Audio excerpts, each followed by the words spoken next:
14 થાંભલા છે, 14 થાંભલા ઉપર આખું સંસ્કૃતનું આખું ભવન ઉભું છે, 14 થાંભલા ઉપર. એક બીજું વ્યાકરણ પણ છે, અને એ બીજું વ્યાકરણ છે એ અપેક્ષાકૃત સારસ્વત, એ જરા અપેક્ષાકૃત સરળ છે, અને એ અદભુત રીતે એની ઉત્પત્તિ થઈ. બે પંડિતો શાસ્ત્રાર્થ કરતા, બે પંડિતો. આ પણ તમને મુદ્દો કહું. હિન્દુઇઝમ શાસ્ત્રાર્થમાં માને છે, વિચારો માટે, શસ્ત્રાર્થમાં નહીં. કાં તો માનો કાં તો તલવાર, એવું નહીં. એક હાથમાં તલવાર ને બીજા હાથમાં માનો, એવું નહીં. હિન્દુ ધર્મ એમ કે છે આવો વિચાર કરો, અથવા તો બ્રહ્મ જિજ્ઞાસા, પ્રશ્ન પૂછો, જિજ્ઞાસા કરો, ચર્ચા કરો. વાદે વાદે જાયતે તત્વબોધ. એના કારણે અહીંયા ધર્મે કદી જનૂન નથી પકડ્યું. ધર્મ હંમેશા ઉદાર રહ્યો. એટલે બે પંડિતો શાસ્ત્રાર્થ કરતા, ચર્ચા કરતા, કેટલા દિવસો વીતી ગયા. એમાં બોલતા બોલતા એક પંડિતથી જરા અશુદ્ધ બોલી જવાય, કારણ દાંત તૂટી ગયેલો, એટલે જીભ છે ને એને પુંસુ શબ્દ બોલવાનો, પુમાન શબ્દ છે, એનું શબ્દ બી બહુવચન, પુંસુ બોલવાનું, એની જગ્યાએ પૂંછું બોલી દીધું. પૂંછું એમ બોલાઈ ગયું. એટલે પેલા એ કહ્યું, કથમ પૂંછું હતી અશુદ્ધમ વદતી, આ અશુદ્ધ કેમ બોલો છો? હવે જો એમ કહી દે કે મારી ભૂલ થઈ ગઈ, મારો દાંત તૂટી ગયો, તો મારાથી ભૂલ થઈ ગઈ, તો વાત પૂરી થઈ ગઈ. પણ ભૂલ સ્વીકાર કરે એને પંડિત કહેવાય. ભૂલ તો સંતો સ્વીકાર કરે, પંડિતમાં અને સંતમાં આટલો ફરક છે. સંત સ્વીકાર કરે કે આ મારી ભૂલ થઈ ગઈ, પંડિત તો પંડિત જ છે. એ કે નહીં, કયા વ્યાકરણ, કે હું કાલ સવારે કહીશ તમે કયા વ્યાકરણ. આખી રાતનો એને ઉજાગરો કર્યો, આખી રાતનો ઉજાગરો કરી અને સારસ્વત વ્યાકરણનું નિર્માણ કર્યું. અને એમાં પુંસુ ઇતિ વિકલ્પે, પુંસુ વિકલ્પે પુંછુ એમ કરીને આ રૂપ સિદ્ધ કર્યું. જો આ સારસ્વત વ્યાકરણમાં પુંછુ છે. કેટલી મોટી પ્રતિભા હશે. જે ગ્રંથને રચવા માટે વર્ષો પણ થોડા પડે, એ ગ્રંથને જે માણસ એક રાતમાં રચીને આપી દે સવારના પોરમાં, એનામાં કેટલી મોટી પ્રતિભા હશે. પ્રતિભા આમાં જ છે. ખૂટે છે શું એનામાં? બસ એક જ ખૂટે છે કે હજુ એનામાં સંતોના ગુણ ઉદ્ભવ નથી થયા. પણ એમાંથી એક દુનિયાને એક નવું વ્યાકરણ પ્રાપ્ત થયું. અને આ જે કઠોર બદ્ધતા છે, એ કઠોર બદ્ધતાએ સંસ્કૃતને લોકભાષા ના થવા દીધી. લોકભાષા ના થવા દીધી. અને લોકભાષા ના થવા દીધી, એના પરિણામ આજે આપણે ભોગવી રહ્યા છીએ. આજે એના પરિણામ ભોગવી રહ્યા છે. બીજું, તમારામાંથી જે કોઈ સંસ્કૃત જાણતા હશે એમને તરત ખ્યાલ આવશે કે સંસ્કૃતમાં થોડું અઘરું છે, ક્લિષ્ટ છે, અને બહુ મોટું જમા પાસું છે. અઘરું શું છે કે એમાં એક વચન અને બહુવચન નહીં, પણ વચ્ચે દ્વિવચન છે. રામઃ, રામૌ, રામાહ. ગુજરાતીમાં એક વચન ને બહુવચન છે. રામ જાય છે અને રામાઓ જાય છે, રામા જાય છે. હવે તમે જોશો કે અહીં વચ્ચે બે રામ નથી, બે દ્વિવચન નથી, પણ એ તો તમારે બે હોય તો દ્વિવચન કરવું પડે. ઘણી ભાષાઓમાં દ્વિવચન નથી, આ સંસ્કૃતમાં છે. એટલું જ નહીં, એ જેવું વચન એવા વચનની જેવી ક્રિયા આવે પછી. રામો ગચ્છતિ, રામો ગચ્છતઃ અને રામાહ ગચ્છન્તિ. એટલે તમારે અહીં રામઃ, રામો ધ્યાન રાખવાનું, પછી ગચ્છતિ, ગચ્છતઃ, ગચ્છન્તિ એનું ધ્યાન રાખવાનું. ગુજરાતી સરળ કેમ થઈ ગઈ? રામ જાય છે, રામા જાય છે, એ જાય છે, હું જાઉં છું. એટલે જાય છે તો બધે સરખું જ આવે છે, પણ આમાં ક્રિયાઓ બદલતી જાય છે, અને ક્રિયાઓ બદલતી જાય છે એટલે એની કઠિનતા વધતી જાય છે. અંગ્રેજીમાં તમે જોશો તો અંગ્રેજીમાં વળી એથી સરળ કરી દીધું. સરળ શું કરી દીધું? યુ. બસ નોકર હોય તો યુ, શેઠ હોય તો યુ, રાજા મહારાજા હોય તો યુ, બધાને યુ કહેવાનું. એટલે કોઈનું અપમાન જ ના થાય, કોઈનું અપમાન થવાનો પ્રશ્ન જ ના રહે. અને સંસ્કૃતમાં તો એટલા બધા વિકલ્પો છે, એને તમે ત્વમ કહી શકો, તમે ભવાન કહી શકો, ભવંત કહી શકો, અત્ર ભવંત કહી શકો, તત્ર ભવંત કહી શકો, શ્રીમંત કહી શકો. અરે કેટલા એના વિકલ્પો છે. હવે તમે એક એકને જો ત્વમ કહીને બોલાવો તો પેલાને તો હાડે હાડ લાગ્યા, મારું અપમાન કરો છો. કારણ કે અહીંયા વિકલ્પો ઘણા છે, વિકલ્પો ઘણા છે, એની ક્રિયાઓ પણ એટલી બધી બદલાતી જાય છે. ક્રિયાઓ બદલાય છે, વિકલ્પો બદલાય છે, એટલે ભાષા કઠિન થતી જાય છે. એનું જમા પાસું પણ તમને કહું, અને જમા પાસું એ છે કે અહીંયા ઓહો શબ્દોના ભંડોળના ભંડોળ, ઢગલાના ઢગલા છે. તમે કોઈ અંગ્રેજી વાળાને પૂછો કે વોટરના કેટલા પર્યાય છે, આપણે વોટરની જગ્યાએ બીજું કંઈ બોલવું હોય તો શું બોલાય? મને નથી લાગતું કે બહુ એકાદ હોય તો હોય, બહુ ખાસ વિકલ્પ નથી. પણ સંસ્કૃતમાં તમારે પાણીની જગ્યાએ બીજા શબ્દો બોલવા હોય 16 વિકલ્પો છે, 16. અને 16 તો મૂળ રૂપમાં સંજ્ઞાઓ છે. એને જો તત્સમ ને તદ્ધિત કરો, કદન કરો તો વળી પાછા કેટલાય થઈ જાય, કેટલાય બધા થઈ જાય. એની પાસે બહુ મોટી ટંકશાળ છે, બહુ મોટી ટંકશાળ છે. એક જ ઉદાહરણ તમને આપું કે માનો કે તમે રામ છે, એ રામને રામ કહી શકો, પણ રામને તમારે બીજી રીતે કહેવા હોય તો કૌશલ્ય કહી શકો. હવે કૌશલ્ય શું છે? કૌશલ્યાનો પુત્ર. હવે જો તમે દાશરથી કહો તો દાશરથી તો લક્ષ્મણ પણ છે, ભરત પણ છે, શત્રુઘ્ન પણ છે, દશરથનો પુત્ર. દશરથનો પુત્ર દાશરથી રામ, એ તો ચારેયમાં તમે ઘટાડી શકો છો. પણ દશરથને 3 પત્નીઓ છે, એ દશરથનો પુત્ર ખરો, પણ કઈ પત્નીનો છે એમાં તમને હોય તો તમે એમ કહી શકો સૌમિત્રેય, એટલે સુમિત્રાનો. લક્ષ્મણ સુમિત, ભરત સુમિત્રાનો, સૌમિત્રેય. આ શું છે? આ એની ટંકશાળ છે. અને એ ટંકશાળ એટલી બધી પ્રબળ છે, એટલી બધી છે કે તમારી પાસે શબ્દો જ શબ્દો, શબ્દો જ શબ્દો. અમારા એક બહુ મોટા સંસ્કૃતના કવિ થયા, એમણે એક આખો અધ્યાય, કાવ્યનો આખો અધ્યાય છે, મોઢામાં ટાંકણી રાખીને રચેલો. ટાંકણી એટલા માટે રાખેલી, પ, ફ, બ, ભ, મ બોલાય. પ બોલો એટલે ટાંકણી નીચે પડે, ફ બોલો એટલે ટાંકણી ઉપુ પદ્માની આમ ઓષ્ઠ, એવું ઓષ્ઠ સ્થાન છે એટલે ટાંકણી કરતા જ નીચે પડે. તો તમે કલ્પના કરો એની પાસે કેટલું બધું શબ્દ ભંડોળ હશે કે આખા અધ્યાયની અંદર એને પવર્ગ ના આવવા દીધો, અને છતાં એને જે કહેવાનું હતું એ તો બધા શ્લોકો રચ્યા. અને શ્લોકો કયા? આ શક્તિ બીજી ભાષાઓમાં નથી, અને બીજી ભાષાઓમાં નથી એટલે સંસ્કૃતની પાસે બહુ મોટી શક્તિ છે. હજી બીજી એક વાત પણ તમને કહું કે સંસ્કૃતની પાસે બહુ લાઘવ છે. આટલી મોટી વાતને તમે આટલા નાના વાક્યમાં પણ કહી શકો. એટલે આપણે ત્યાં સૂત્રોની રચના થઈ. સૂત્ર ગ્રંથો સંસ્કૃત સિવાય બીજી ભાષાઓમાં ભાગ્યે જ રચાયેલા જોવા મળે છે. સંસ્કૃતમાં તો બ્રહ્મસૂત્ર, યોગ સૂત્ર વગેરે વગેરે કેટલાય સૂત્રો છે, મીમાંસા સૂત્ર, બધા સૂત્રો આટલા એક વાક્યમાં બધી બાબત આવી જાય. કેમ? તમે એનું લાઘવ કરી શકો છો. એક રીતે આજે પણ તમે જુઓ તો અંગ્રેજીમાં પણ આ પદ્ધતિ ચાલુ થઈ છે.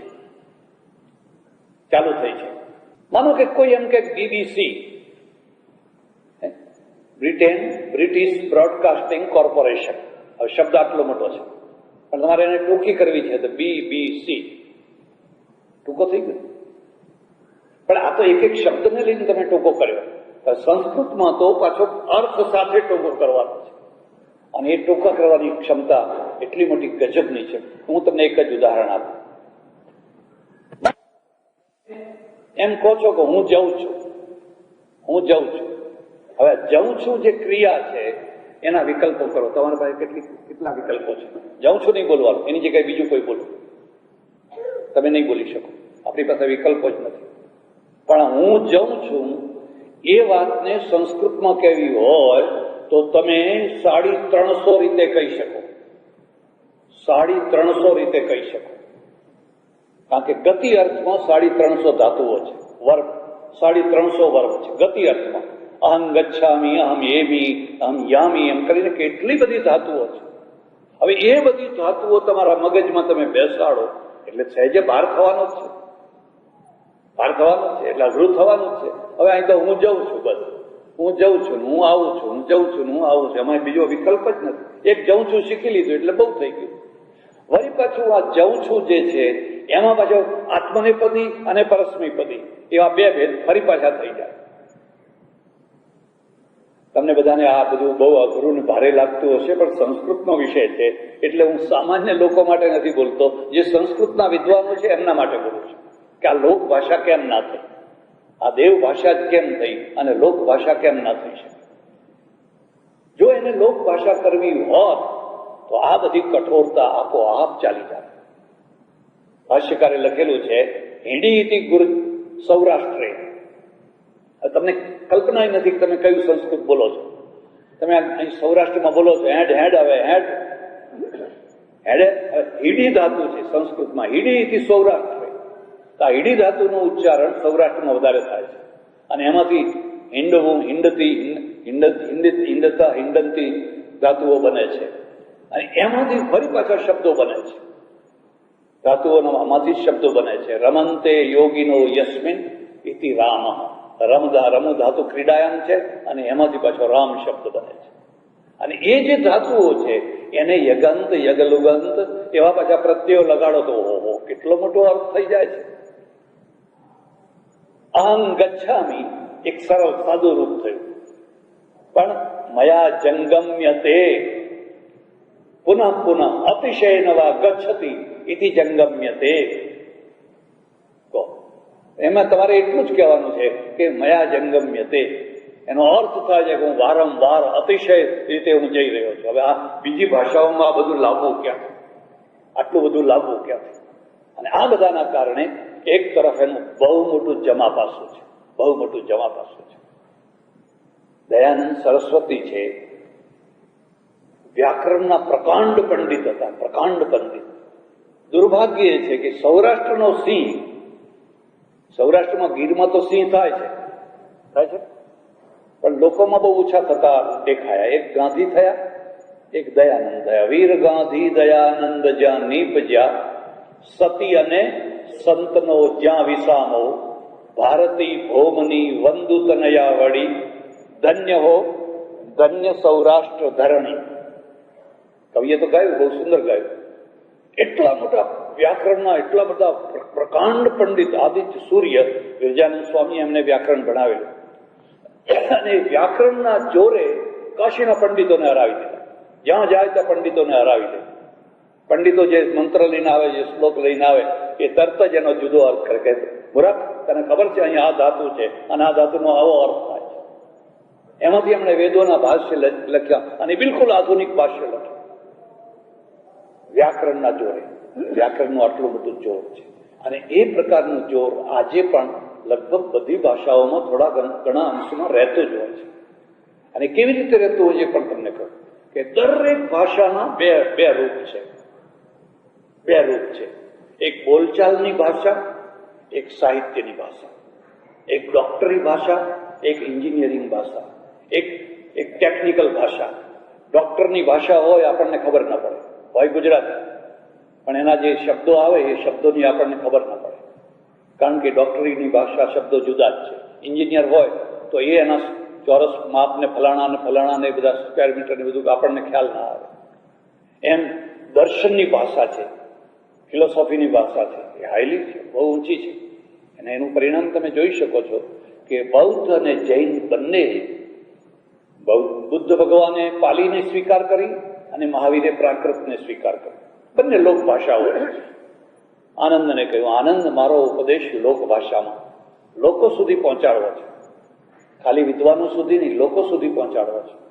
એટલે બંને પોતાનો ઉપદેશ પાલીમાં અને પ્રાકૃતમાં રાખ્યો, પણ બંનેના દર્શન સંસ્કૃતમાં. તમે બૌદ્ધ દર્શન જુઓ તો સંસ્કૃતમાં, જૈન દર્શન જુઓ તો સંસ્કૃતમાં. કેમ? કારણ કે દર્શન માટેની જે ભાષા જોઈએ એ પાલી ને પ્રાકૃત અધૂરી છે, એ પૂર્ણતા નથી આપી શકતી. દર્શન માટેની જે એકદમ નાનામાં નાની તમે જોઈ શકો છો કે એક કાંટો એવો છે કે જ્યાં ટ્રકો તોલાય છે, નહીં? ટ્રકને જોખવાનો કાંટો હોય ને, આખી ટ્રક ઊભી કરી દો, જોખી ગઈ. પણ એ ટ્રકની જોખનારા કાંટા ઉપર બંગડીઓ ના જોખાય. કોઈ બેનની બંગડીઓ જોખવી હોય, કોઈના દાગીના જોખવા હોય તો પેલા કાંટા ઉપર લઈ જાવ, તે કાંટા ઉપર એ ના જોખાય. એના માટે ઇલેક્ટ્રોનિક જે સૂક્ષ્મ એક રત્તી જેટલો પણ ફરક ના રાખે એવો કાંટો જોઈએ. એમ દર્શન માટેની ભાષા એકદમ સચોટ હોવી જોઈએ. વકીલોની ભાષા એકદમ સચોટ હોવી જોઈએ. બંધારણની ભાષા એકદમ સચોટ હોવી જોઈએ, જેથી એમાં અર્થમાંથી કોઈ અનર્થ ના કાઢી શકે, એના કોઈ અનેકાર્થ ના થઈ જાય, દ્વિઅર્થ ના થાય, એમાંથી શ્લેષ ના નીકળે, એવું બધું હોવું જોઈએ. અને એ બધી ક્ષમતા છે એ પંડિતોની એક જુદી ભાષા છે, પાંડિત્યપૂર્ણ. અંગ્રેજીમાં પણ એ છે, ફારસીમાં પણ છે, આખી દુનિયાની બધી ભાષામાં આ તત્વ રહેલું છે, આવા તત્વ. એટલે બે ભાષા થઈ. મુશ્કેલી શું થઈ કે આપણા ત્યાં સંસ્કૃતમાં સાહિત્યની ભાષા થઈ, દર્શનની ભાષા થઈ, એ બધી ભાષા તો થઈ, પણ લોક ભાષા ના થઈ. અને લોકભાષા ના થઈ એટલે લોકો પોતાની રીતે ચાલતા થયા. લોકો કોઈ દિવસ કોઈની પરવા નથી કરતા હોતા. તમારું વ્યાકરણ તમારી પાસે, તમારું ખરું ખોટું તમારી પાસે, અમે જેમ બોલતા બોલતા હોય એમ બોલશું. અને નિયમ એવો છે કે પહેલા ભાષા અને પછી વ્યાકરણ. પહેલા વ્યાકરણ નહીં, પહેલા ઘર બાંધો ને પછી વાસ્તુ કરવાનું હોય. પહેલા વાસ્તુ કરો ને પછી ઘર બાંધો તો વાસ્તુનો અર્થ શું રહે? સંસ્કૃતમાં ઉલટું થયું. પહેલા વ્યાકરણ અને પછી ભાષા. અમે બધા ભણતા હતા, પહેલા વ્યાકરણ ભણાવવાનું પછી ભાષા ભણાવવાનું. આ ઊંધો રિવાજ છે. પણ આખી દુનિયાની ભાષાનો નિયમ એવો છે, પહેલા ભાષા ભણવાની પછી વ્યાકરણ. અને વ્યાકરણ કોને ભણવાનું? જેને ભાષા શાસ્ત્રી થવું હોય એને.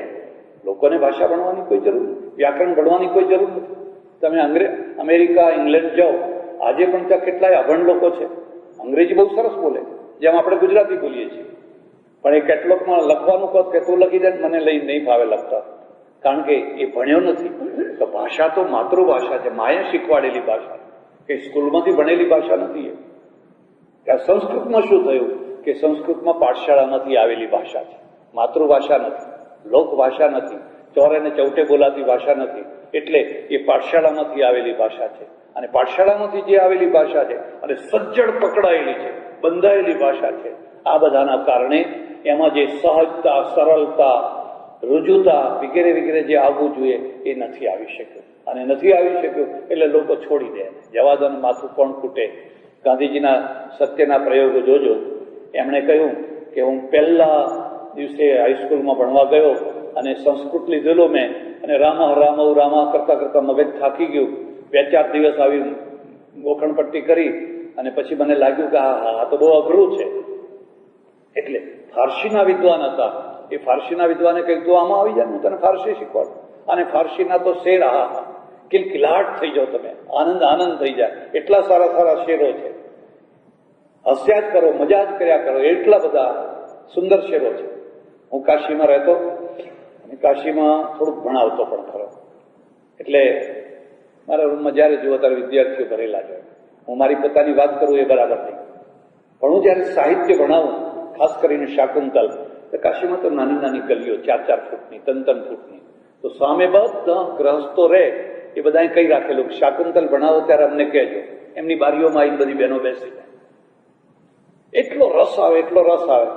હવે 5-7-10 વિદ્યાર્થીઓ આવે, એમાં એક વિદ્યાર્થી સામે મંદિરનો પૂજારી અને બાલ બચ્ચા વાળો મોટો 35 વર્ષની ઉંમરનો. એટલે હું ન્યાય શરૂ કરું તો ઊંઘવા માંડે, વ્યાકરણ શરૂ કરું, હું કહું જાગ ને, ના જરા જીભ તોતડાય, આગળ. એ ઊંઘવા જ માંડે તરત.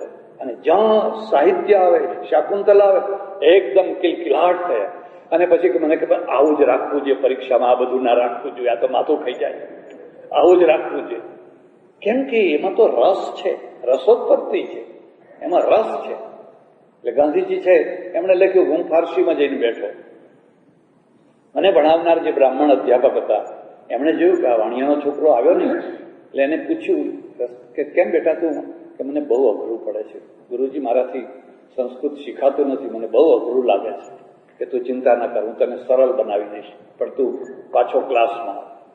ગાંધીજી લખ્યું છે કે ફરી પાછો હું સંસ્કૃત ભણવા ગયો અને આભાર માન્યો છે એમના ગુરુનો, એમના અધ્યાપકનો, કે એના કારણે આજે હું ગીતાનો રસ લઈ શકું છું.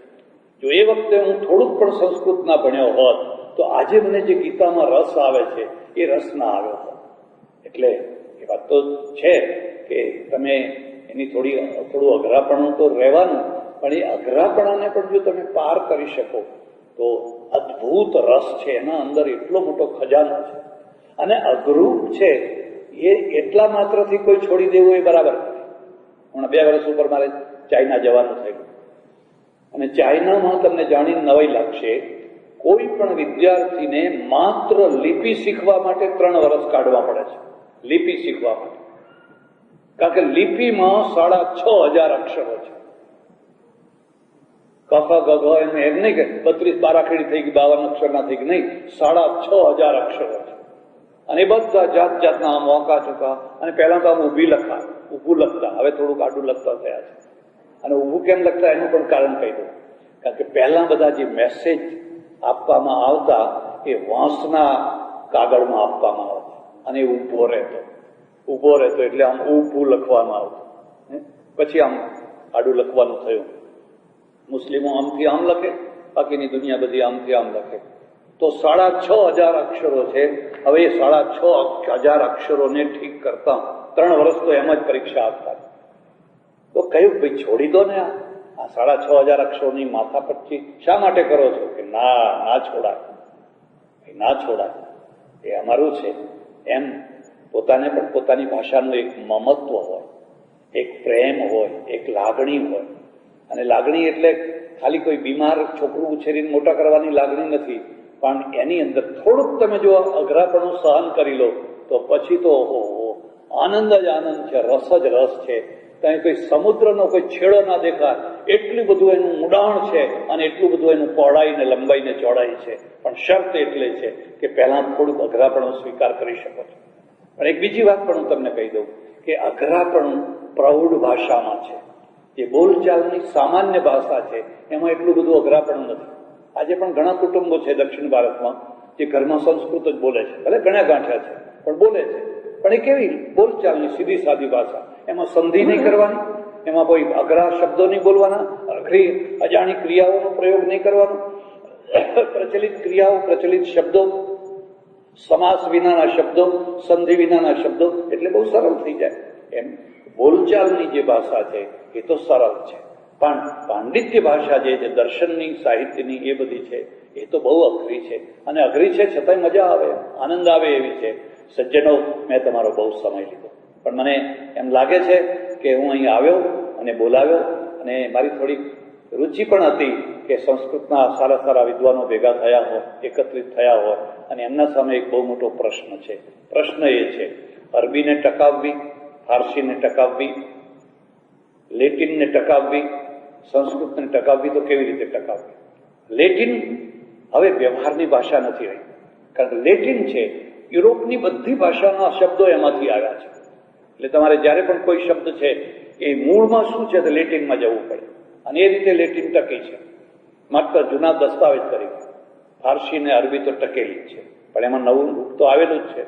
સંસ્કૃતના સામે બહુ મોટો પ્રશ્ન છે. તમને કદાચ ખબર હશે કે હિન્દુ રાષ્ટ્ર કહેવડાવનારા નેપાળમાં હમણાં માઓવાદીઓએ આંદોલન કર્યું છે, અને એ આંદોલન એ રીતનું છે કે અમારે સંસ્કૃત ભાષા જોઈતી નથી, અમારે સંસ્કૃત ભાષા કાઢી નાખો ભણવામાંથી, અને કદાચ સરકારને કાઢી નાખવી પડી છે.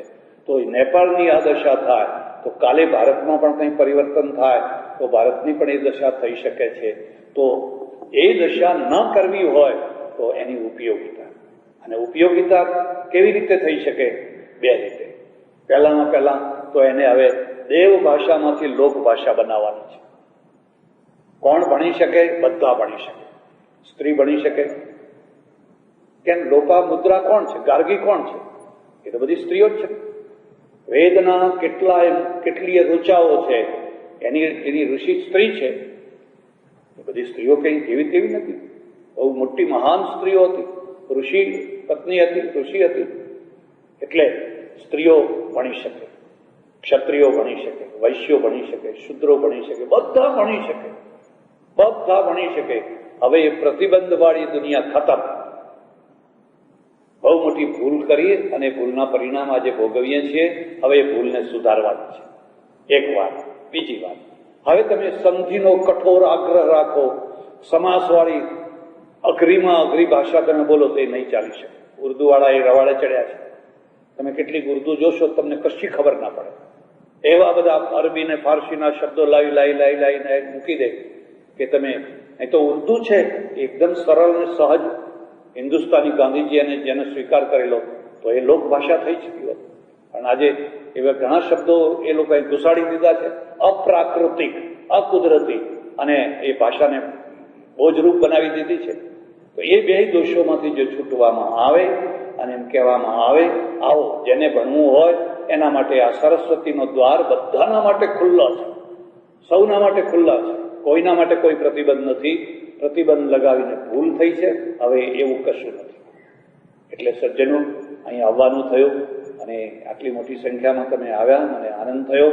હું પરમેશ્વરને પ્રાર્થના કરું અને સાથે સાથે વિદ્વાનોને પણ પ્રાર્થના કરું કે જે નવો વળાંક છે નવા વળાંકને સમજો, એને સ્વીકારો. આજે કમ્પ્યુટર માટે તો સંસ્કૃતને બહુ સરસ મહત્વ મળવાનું લાગ્યું છે કે કમ્પ્યુટરમાં જે સ્પષ્ટતા અને જે ઝીણવટ જોઈએ એ સંસ્કૃતમાં વધારે છે. તો એના જે જમા પાસા છે એને વધારે આપણે ઉજાગર કરીએ, એના જે ઉધાર પાસા છે એને આપણે બને એટલી રીતે ઓછા કરીએ, અને એ રીતે સંસ્કૃતને આપણે દેવ ભાષામાંથી લોક ભાષા બનાવીએ અને લોક ભાષાના દ્વારા એનું પુનર્નિર્માણ કરીએ એવી પરમેશ્વરને પ્રાર્થના. આભાર, ધન્યવાદ, હરિઓમ.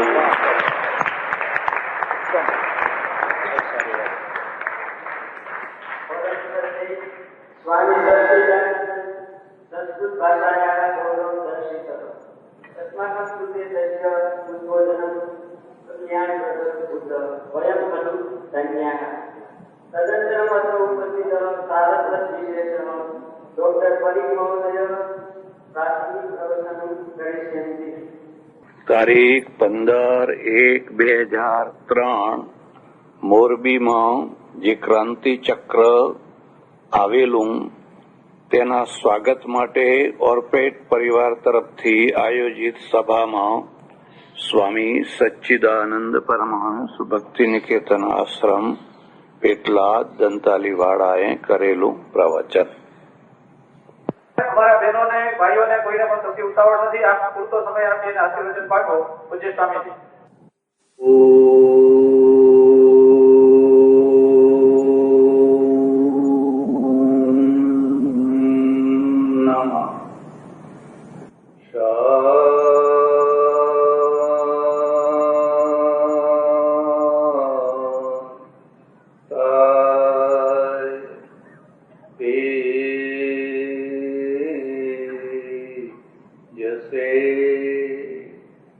ક્રાંતિ ચક્ર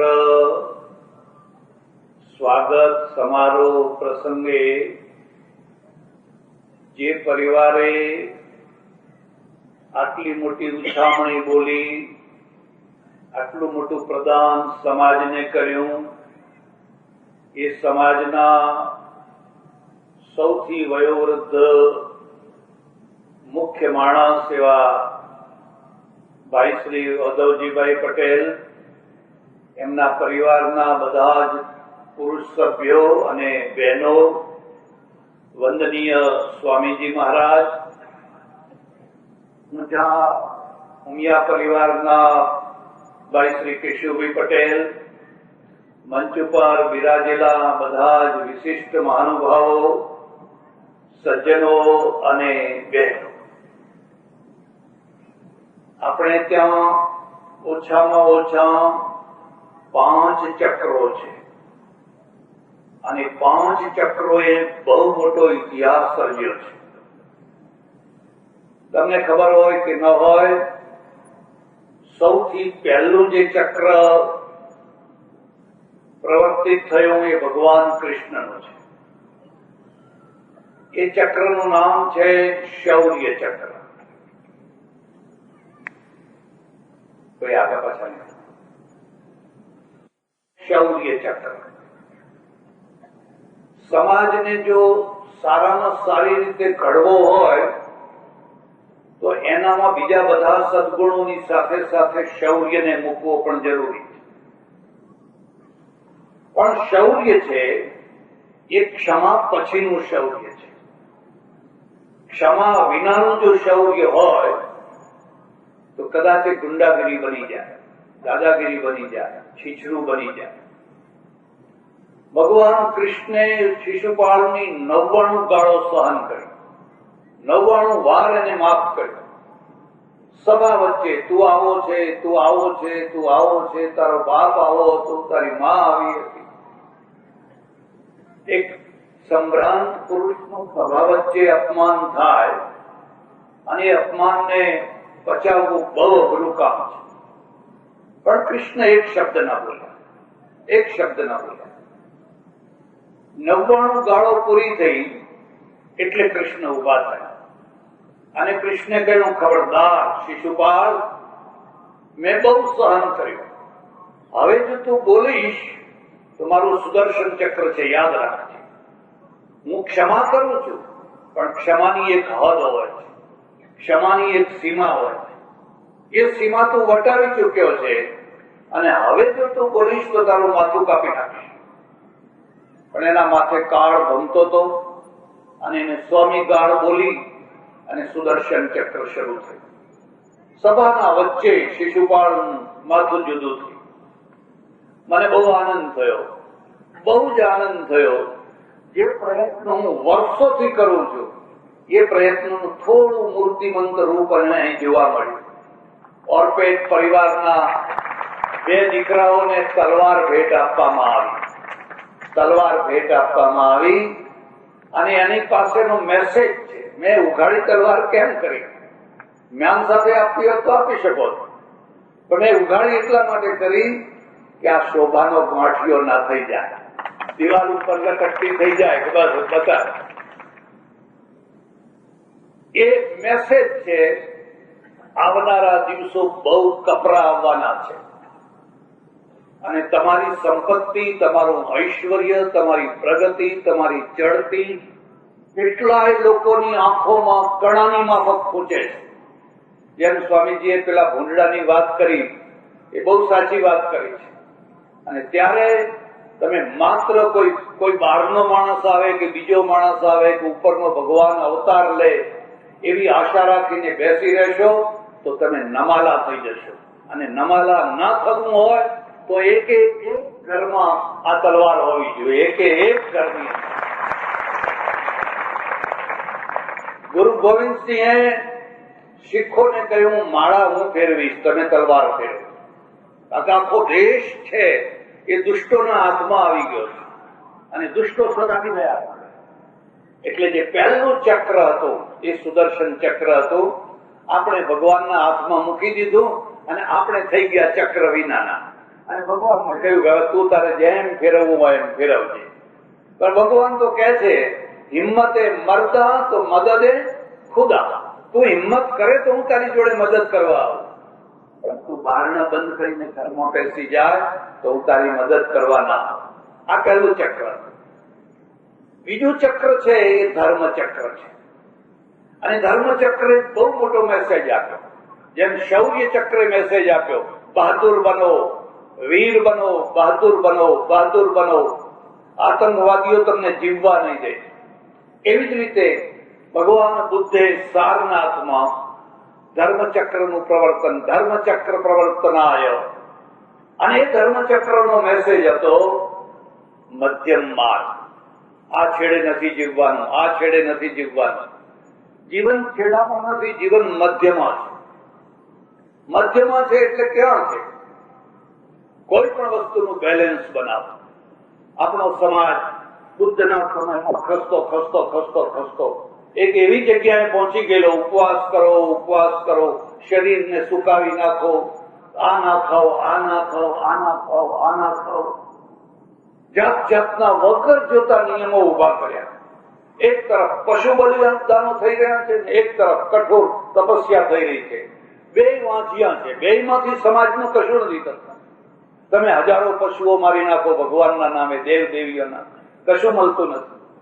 એમ તમે પગ ઘસી ઘસીને મરી જાઓ અને ઉપવાસ કરી કરીને મરી જાઓ, કોઈ સમાજનું કશું થતું નથી. અને બુદ્ધે કહ્યું ધર્મ તો મધ્યમ માર્ગમાં છે. અને મધ્યમ માર્ગની પ્રેરણા પણ એમને બહુ સામાન્ય સ્ત્રીઓથી મળી, ભરવાડોથી મળી. કાંટો થઈ ગયો શરીર, 45 દિવસના ઉપવાસ, સુકાઈને કાંટો થઈ ગયો. કેટલાય તપસ્વીઓ બેઠા હતા બોધિસત્વ વૃક્ષ નીચે, પણ ભરવાડો નીકળી. અને ભરવાડો વાતો કરતી કરતી કરતી જઈ રહી છે. એક બહેન બોલે છે કે હા હા હા હા, કેટલી મજા આવી, શું સંગીત જામ્યું હતું, શું સંગીત જામ્યું હતું, ખસવાનું મન નથી થતું. એટલે બીજી કે સંગીત તો જામ્યું હતું પણ તે જોયું નહીં, બરાબર જયારે જામ્યું હતું ત્યારે તાર તૂટી ગયો. પેલી સિતારનો વીણાનો તાર તૂટી ગયો. એટલે ત્રીજીએ કહ્યું કે તૂટે જ ને, બહુ ખેંચ્યો હોય તો તૂટે, જો બહુ ના ખેંચ્યો હોય તો ના તૂટે. અને પેલો બુદ્ધ સાંભળે છે, ઓહો આ મારા ગુરુ છે, આ ભરવાડનો મારી ગુરુ છે.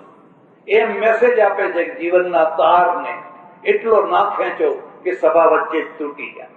એવી રીતે તમારે ગાનારાને પૂછી જોજો, એ પહેલા હાર્મોનિયમ વગાડે, હાર્મોનિયમની સાથે ગળું મેળવે પછી ગાય. જો ઉચ્ચ ચડી ગયું તો ખલાસ, ગીત નહીં ગાઈ શકાય, અને જો નીચે રહી ગયું તોય નહીં ગાઈ શકાય. એને એક બરાબર રિધમ સાથે ગાવું પડે. અને એમણે કહ્યું, જો આજ મને કોઈ પારણું કરાવે તો હું આ ઉપવાસ છોડી. બરાબર એ જ દિવસે સુજાતા આવી, નગર શેઠની કન્યા, અને બુદ્ધને પારણું કરાવ્યું. બુદ્ધે ખીર આરોગી અને ઉપવાસ છોડી દીધા. તપસ્વીઓએ ઘૃણા કરી, એ પતિત થઈ ગયો, ભ્રષ્ટ થઈ ગયો, પતિત થઈ ગયો. ત્યાંથી ઉઠીને સારનાથ આવ્યા, અને સારનાથ આવીને ધર્મચક્ર પ્રવર્તન. એમણે કહ્યું,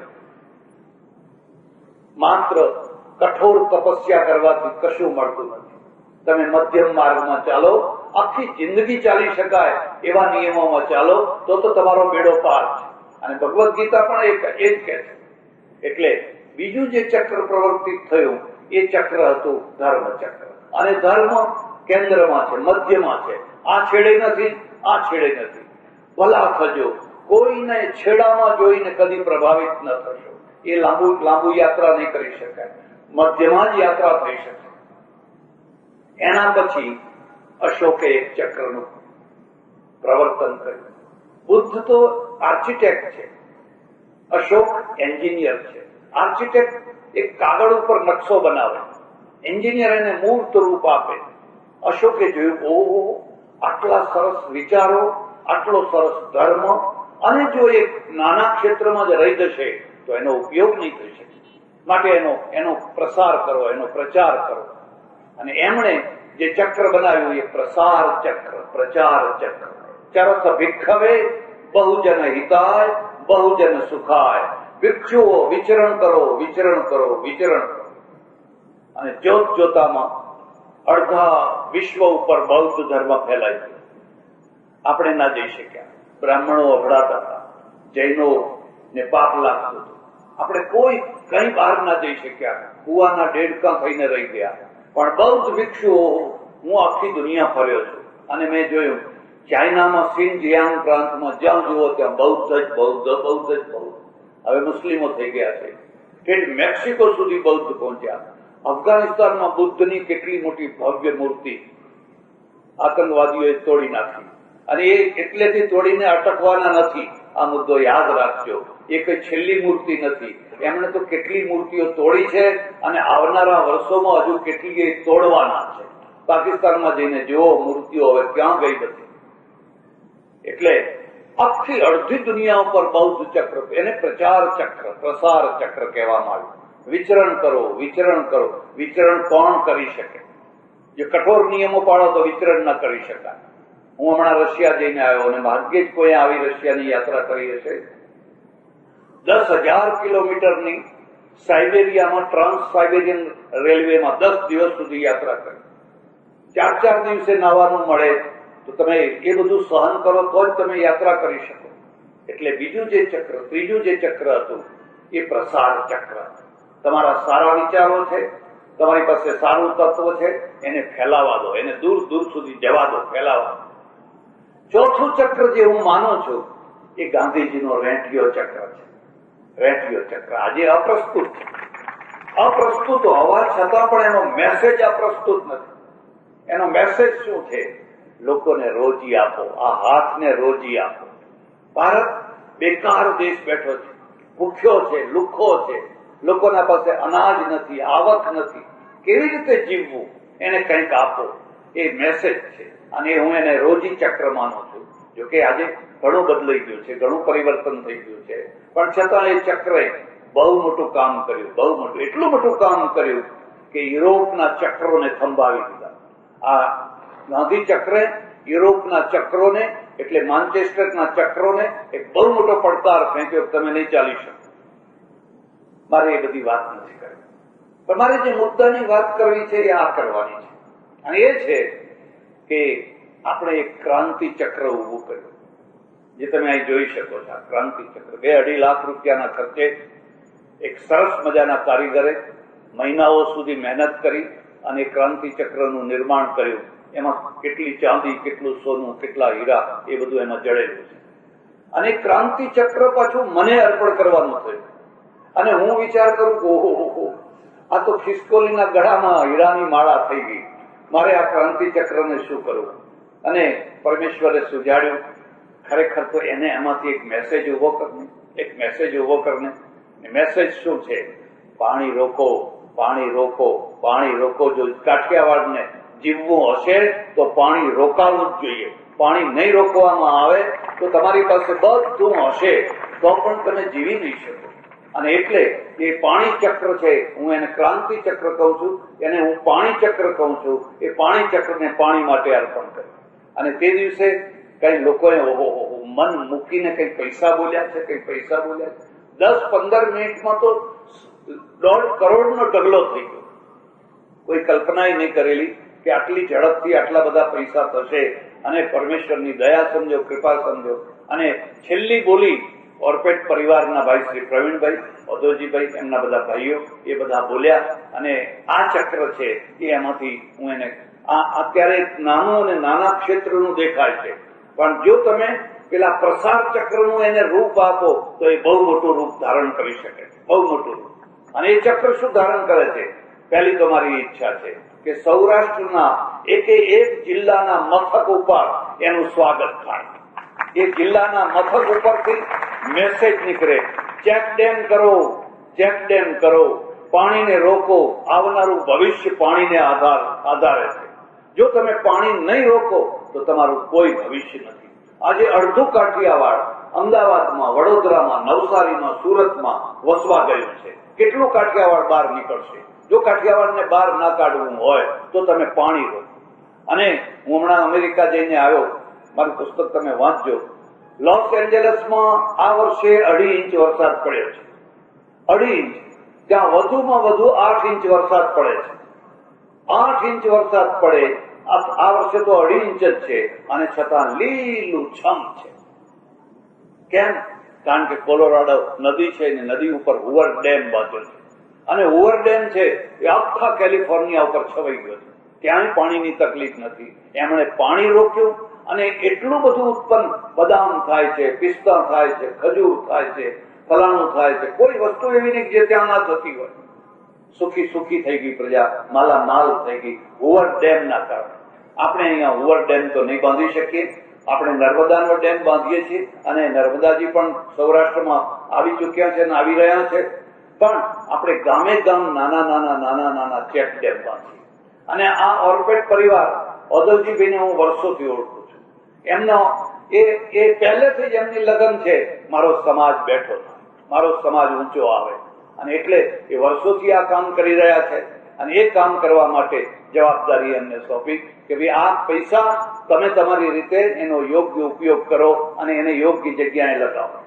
વચ્ચે એ પણ કહી દઉં કે મારી ઈચ્છા એક વધારે પણ છે અને એ તમને ગમે કે ના ગમે, પણ હું તમને કહું છું, કદાચ તમને ગમે તો વધારે સારું છે.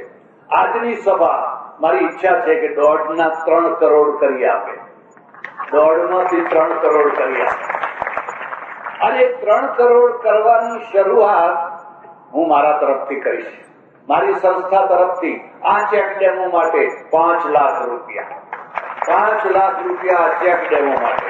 હવે બાકીની જવાબદારી આ ઉપર બેઠેલા, નીચે બેઠેલા બધા ભાઈઓ ઉપર છે.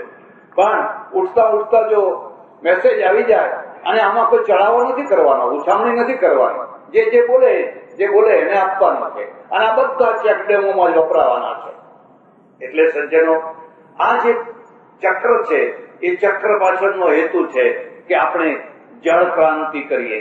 ક્રાંતિ એટલે માત્ર જેવી તેવી ક્રાંતિ નહીં, પણ જળ ક્રાંતિ કરીએ અને આવનારું આપણું ભવિષ્ય છે એ ભવિષ્યનો આપણે ઉદ્ધાર કરીએ. વધારે ચર્ચા નથી કરવી, લાંબી વાત નથી કરવી. હું તો એટલું જ કહું કે ઓર્પેટ પરિવાર એને ખરેખર બહુ મોટું અદભુત કાર્ય કર્યું છે. મારી એવી ઈચ્છા પણ ખરી કે આ પૈસાના દ્વારા જ્યાં ચેક ડેમ બનાવવામાં આવે ત્યાં એવું લખવામાં આવે, ઓર્પેટ ક્રાંતિ ચક્ર check dam number 1, check dam number 2, check dam number 3. એટલે લોકોને ખબર પડે કે આ ઓર્પેટ ક્રાંતિ ચક્રના દ્વારા બનાવેલો આ ડેમ છે. અને એ રીતે આ આખા સૌરાષ્ટ્રભરમાં જ્યાં જરૂર હોય, જિલ્લે આનો પ્રચાર પ્રસાર કરવા પાછળનો હેતુ એ છે કે એક જિલ્લામાં આ પૈસા પહોંચે. માત્ર થોડાક ભાગમાં જ નહીં, પણ આખા સૌરાષ્ટ્રમાં જ્યાં જરૂર હોય ત્યાં બધે આ પૈસા પહોંચે અને એ રીતે આપણે એનો વધારે ને વધારે વિસ્તાર કરીએ. સજ્જનો, જો આ 5 ચક્રોને આજે આપણે ભેગા કરીએ, એક તરફ છે ભગવાન કૃષ્ણનું